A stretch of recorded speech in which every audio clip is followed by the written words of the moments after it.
తెలంగాణలో ఏ పండుగ జరిగినా లిక్కర్ ఉండాల్సిందే. ఇక డిసెంబర్ 31 అంటే ఎంజాయ్ చేయటం అనేది మామూలుగా ఉండదు.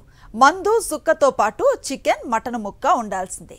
ఈసారి నూతన సంవత్సర వేడుకల సందర్భంగా మద్యం అమ్మకాల్లో తెలంగాణ దుమ్ము రేపింది. ఆదివారం రావడంతో మధ్యాహ్నం నుంచి వైన్స్ల వద్ద రద్దీ కనిపించింది.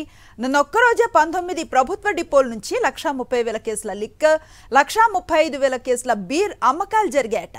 నిన్నొక్కరోజే ప్రభుత్వానికి 125 కోట్ల ఆదాయం సమకూరిందిట. తెలంగాణలో డిసెంబర్ 31న లిక్కర్ సేల్స్ పెరిగాయి. మద్యం డిపోలను ఓపెన్లో పెట్టి మరీ లిక్కర్ బీర్లను వైన్ షాపులకు పంపారు. ఈ నెల 29, 30, 31వ తేదీల్లో ఏకంగా 658 కోట్ల మేర లిక్కర్ బీర్లు అమ్ముడుపోయాయని అబ్కారీ శాఖ అధికారులు చెబుతున్నారు. మొత్తంగా 3 రోజుల్లో 4.76 లక్షల లిక్కర్ కేసులు, 6.31 లక్షల బీర్ కేసులు అమ్ముడుపోయినట్లుగా వెల్లడించారు. ఈ 3 రోజుల్లో తెలంగాణ ప్రభుత్వానికి పెద్ద ఎత్తున ఆదాయం వచ్చింది.